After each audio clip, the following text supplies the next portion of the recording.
This is our parent or our matrimonial home where we were born. For me, whenever I travel from here, there are several things I have to do before I enter into the house. I have to wash my hands, cleanse myself from all the bad energies that follows me. But when we come here, we are here to connect with the spirits of our ancestors. They walked here barefooted in chains and shackles. Some of them were even naked. So when we get visitors like that, we want them to at least get an understanding of how their ancestors.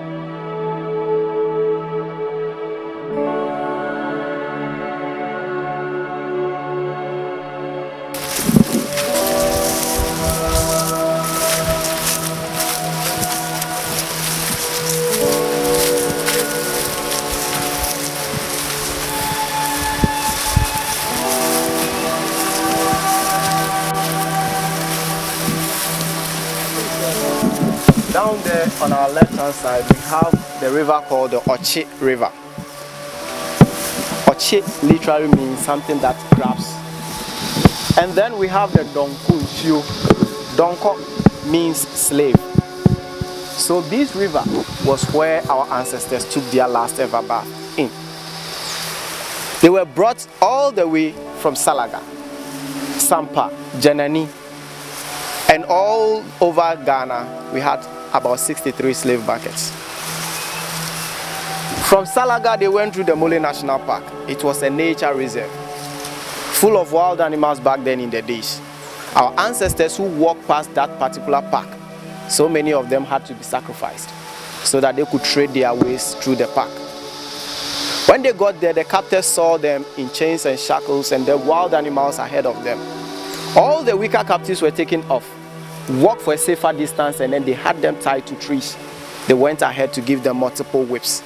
The blood that oozed out of their bodies attracted the wild animals, and whilst they were feeding on them, they were able to move the rest out of the pack. They succeeded, but we lost lives. On the journey, they met the river called the Prez River. Fast flowing river and a huge one, of course. Our ancestors coming from the hinterlands were not exposed to these huge rivers, so it became a matter of the survival of the fittest. For that reason, the men and women in the chains and shackles who had the expertise or the knowledge to cross the river had to help their brothers and sisters out by carrying them on their shoulders. Doing so got so many of them weaker at the end, and they drowned and died. All those who died there were buried just at the bank of the river. They eventually got to Assin Manso. But when they got here, they were totally exhausted, hungry, and very, very dirty. It was here that they saw the need for them to be fed, but not because they were hungry. They looked among them and then realized that they were too skinny for the amount of money they hoped to receive from their buyers. So they have to fatten them up so that when the buyers come to buy them from here, they will look at them and then pay the amount they'll be demanding. Their culture and all the privileges they had here. So now that you are back home, you are here to take it.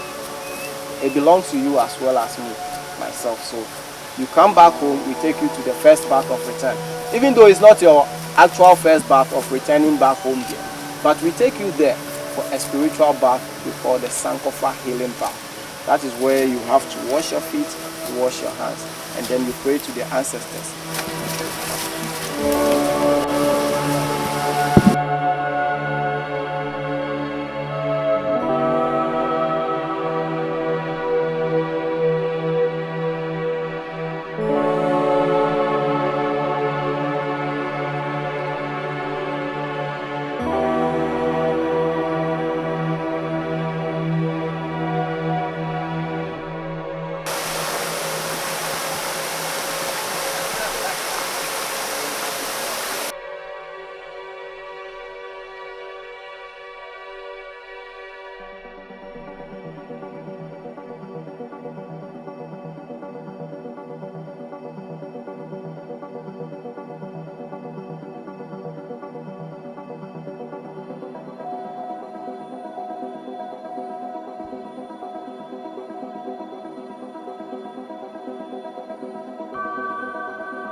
Today, it's a very important day in our lives.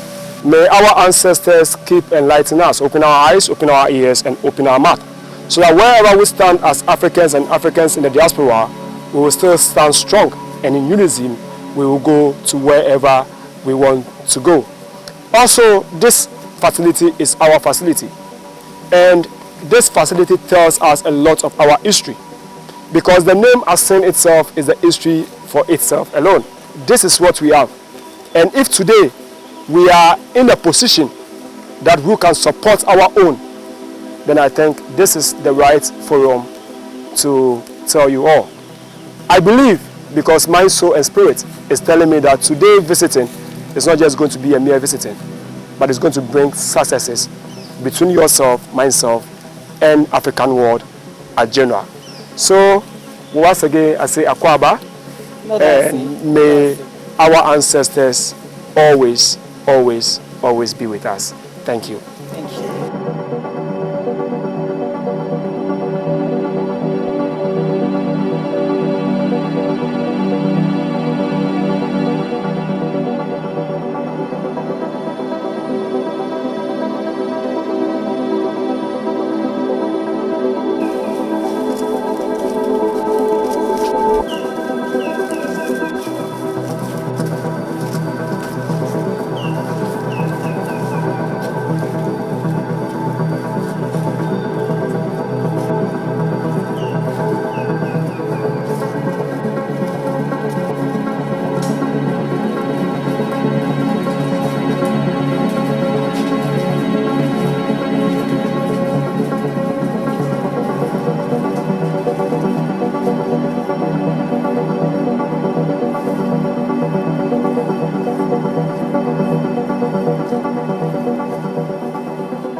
You see, as I was saying earlier, people thought that there is no day that we would come together.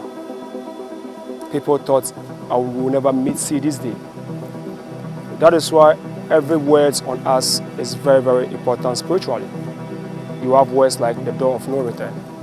You have words like the LastBath. The Emperor Haile Selassie said, an awareness of our past is essential to the establishment of our personality and identity as Africans. Marcus Garvey said, people without the knowledge of your root, culture, or tribe, you are just like a tree without a root. We can never be a tree without a root, because we see ourselves to be God's chosen people. Now look, in Assin Manso in here, I have stopped giving history on the pains of our ancestors.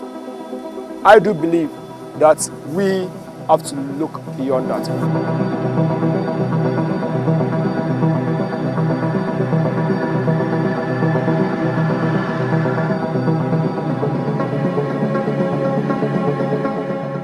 We are here and we don't want to go back the same as.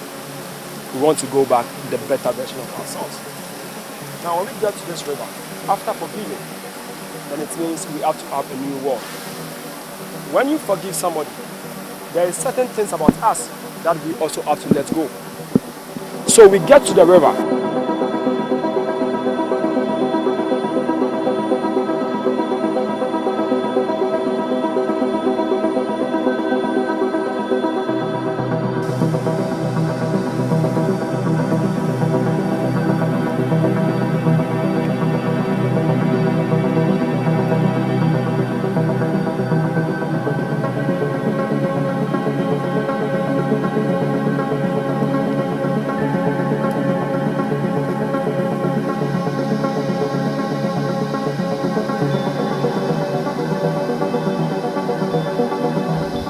Sad and happy.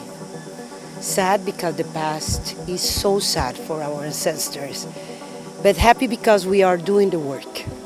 We are working for the people who need more. We are reunited as African people. We came from America and come here to reunite, to build the future, to thinking in the new generation. And that's why I'm happy, because I have to work more than I work. I have more allies here, and also I feel my soul more stronger than when I enter here. That's why I feel that we have to work together as African peoples all over the world. We have to work together, thinking in our children, in our young people. We have to give to the humanity forgiveness, but with rights and with reconciliation. We have to work more in our reunification as people all over the world. Thank you very much. To express my thanks to the people of this beautiful community who are safeguarding a heritage that makes a difference, not just symbolically, but also materially, when we think about the power of connection, when we think about the necessity of the world joining together and healing wounds of the past so that we can move forward in unity towards a future. That's a future of peace. It's a future of sustainable development. And for me, coming from Panama and being of African heritage myself, it is also an opportunity for us to unearth the history of the creativity, of the contributions, of the high intelligence that so many of our ancestors within Africa and in the African diaspora have applied for the benefit of humanity as a whole. When I think about the ingenuity of coming up with inventions in every field, music, botany, industry, some of the implements that we use even today in terms of milling, in terms of looking at hydraulics, came from our African ancestors on the continent and throughout the diaspora. This is a history that needs to be known. For the United Nations, UNFPA working on women and girls issues, we also understand that your human rights are reinforced when you know your own story. My hope is that every girl in Ghana, every girl throughout Africa, every girl throughout the world will know and respect the beauty of her culture, the understanding of her own human rights, and that her full potential will be fulfilled. This can only happen with education. And education is not just in books, it is in visits such as we have had today, where we too have had our eyes opened to the meaning of peace, the meaning of disrespect of man, by man of women. And we also deeply want to understand this term of enslavement. Not slavery, because as we know, slavery is not a condition, it's an injustice. So to be enslaved, to be disrespected at the time of your burial, this place today is a place of healing, where we see the combination of what is lost and what is reclaimed. So it's been a beautiful, eye-opening visit for me. This term slavery must be re-examined. This was something that the United Nations undertook during a decade of looking at the antecedents, the history of the trade in one human being actually trying to deny the humanity of another and making them into a commodity. Slavery is not a thing. It is an unjust act, which is enslavement. It is sad when religion, for example, cannot overcome certain understandings about inherent worth. And in the past, it took a lot for religious leaders to come to where they are today and to explain very carefully that the Bible does not defend enslavement. Because this was used and twisted in the past, it's important for us to understand that to be enslaved means that your human rights are being insulted. No one is a slave, man, woman, child, no matter what your ancestry, no matter where you come from. So the act of enslavement is what needs repair. The sad truth is that even today, people are held against their will. People are trafficked against their will, and the enslaver is trying to convince this lady, to convince this child that no, no, no, this is what you are supposed to be. You're supposed to serve me. So all of us need to resist terminology that reinforces the wrong thing. I don't use this term slavery as was recommended by the United Nations. We call it enslavement. That is what it was. Now, people are not to be bought and sold. It's just that simple. Children are not to be exploited for child labor. It's just that simple. Women are not to be exploited for sexual misdeeds. It is just that simple. We are all equal in the eyes of God and under the law.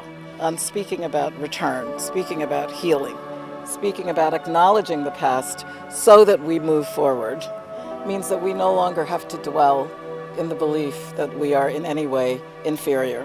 We're not superior, we're not inferior either.